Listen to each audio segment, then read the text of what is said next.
The African Spurred Tortoise was released with the latest DLC, the Zookeepers Animal Pack, alongside 6 other beautiful models. And it will be the second animal to be in this new house within our African section that will contain a variety of small African animals. In this episode, I'm going to build a beautiful indoor and outdoor habitat for a little group of these spurred tortoises. I will recreate a desert grasslandy habitat with a pool and a lots of basking spots for these cold-blooded reptiles. So let's get started.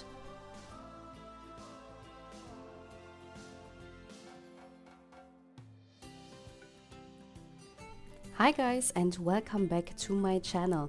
And in this episode, as I said, we are going to build for the beautiful African Spurred Tortoise that was just released a couple of days ago with the Zookeepers Animal Pack.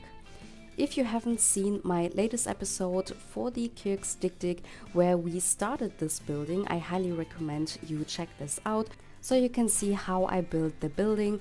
And since I already started this in the last episode, I didn't really show anything about the basic structure of the building, and it was a lot of copy pasting, so this episode is actually pretty short compared to my other videos, but I will still show you in detail how I designed the habitat itself.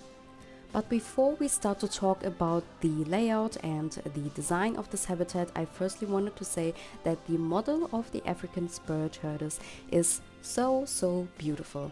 I just really adore the way that the reptiles look in this game, and especially this new reptile is just amazing. The texture on the shell, the skin is just amazing, and compared to other tortoises, this is just a huge step forward, and I really love this model. And I would say that this is probably my favorite from all of the 7 animals from the Zookeepers Animal Pack. So I was super happy to build for these little creatures.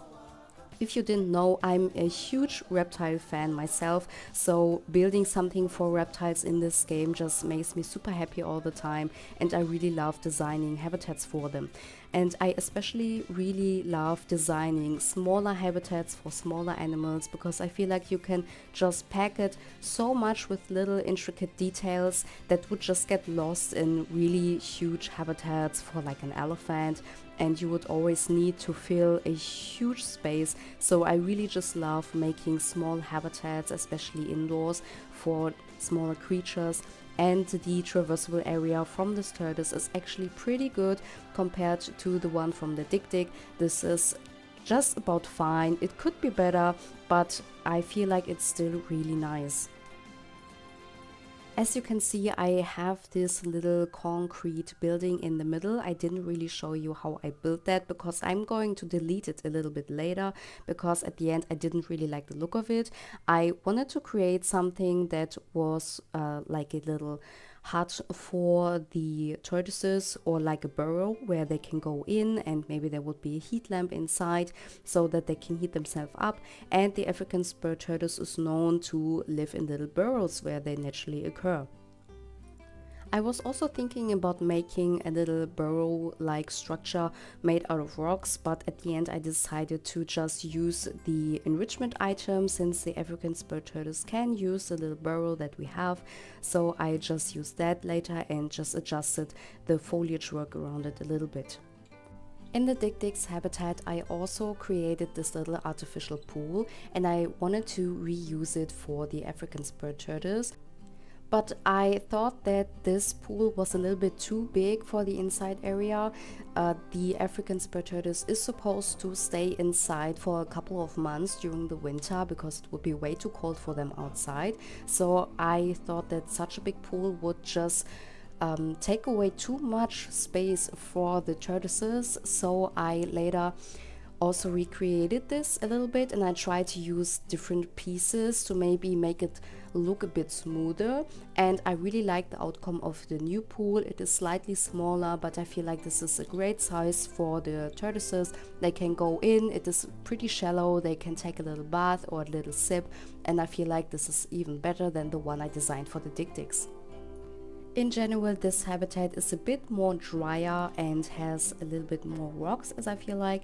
The African Spurred Tortoise does come from like the African grassland, and I was looking at inspirational pictures from the natural biome that they come from, and also from habitats from other zoos where the tortoise is kept in. But I felt like most of the habitats they were kept in real life were pretty like bare. There was just a lot of sand and dirt, a few rocks, and that was basically it. So I wanted to make it a bit more beautiful, since I feel like really bare or empty habitats in Planet Zoo just don't look that nice. So I used a lot of dry grasses. The tortoises would probably eat a lot of the foliage, but without any foliage it would have just looked too naked. So I did go this way, even though it might not be the most realistic, but I feel like this is still a good way to go. I wanted to use the plants in more of these little piles, so that the spurred tortoises wouldn't probably crawl into the bushes of plants, and they would more or less just eat the outside of these little islands of foliage. But correct me if I'm wrong, I never kept tortoises myself, so I have absolutely no idea, but I feel like this looks still really good, and I really enjoyed using the dried bushes, so it looks like they were nibbling on the plants within this habitat, and they are just these little naked branches or dried out branches remaining. For the walkthrough between the indoor and outside area for the tortoises, I decided to use the PVC curtains that we have. I saw this once when Caesar was doing the, I believe, Aldabra giant tortoise habitat, which looked absolutely amazing. And I remembered as I was starting for the spurred tortoise that he used those in like a little hut for the tortoises where they can heat themselves up.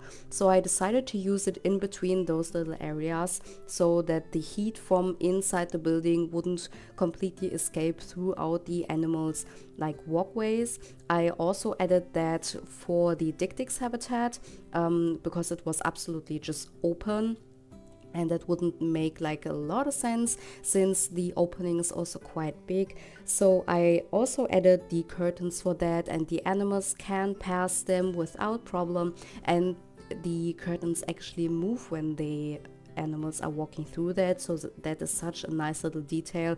Unfortunately, the tortoise is of course absolutely slowly moving, so I have no like video of the tortoises going in and out, but I totally recommend you using these PVC curtains more often. I completely forgot them, but as I was starting, as I said, I remember that Caesar used these, so I tried to recreate it, and I absolutely love it. I also recolored the curtains a little bit since they were really grayish and it didn't really fit the theme of the whole building. So I recolored them to a little bit more of like a sandy color, and it absolutely blends in with the whole building and the whole aesthetic of this area. In the outside section, I also used some of the broken trees that we have. I really like the look of it, but unfortunately they are not that great when it comes to the traversable area for the animals. They cannot really walk too close to them, so I use them very sparely and just around the like stalagmite rock piles that I use, because they are also not traversable, to just create a little bit more variety in the habitat. And we are almost finished building the habitat for the African Spurred Tortoise. I hope you enjoyed this video and liked the way I designed this. So go ahead and leave a like to let me know, and write a comment on what you think about this. Don't forget to subscribe so you don't miss any more content that is about to come from this house and also the other Zookeepers Animal Pack animals. The cinematic shots are coming in just a few seconds, so you can see more of this habitat in detail, but I'm already saying my goodbyes, so I hope to see you in the next episode. Until then, bye guys!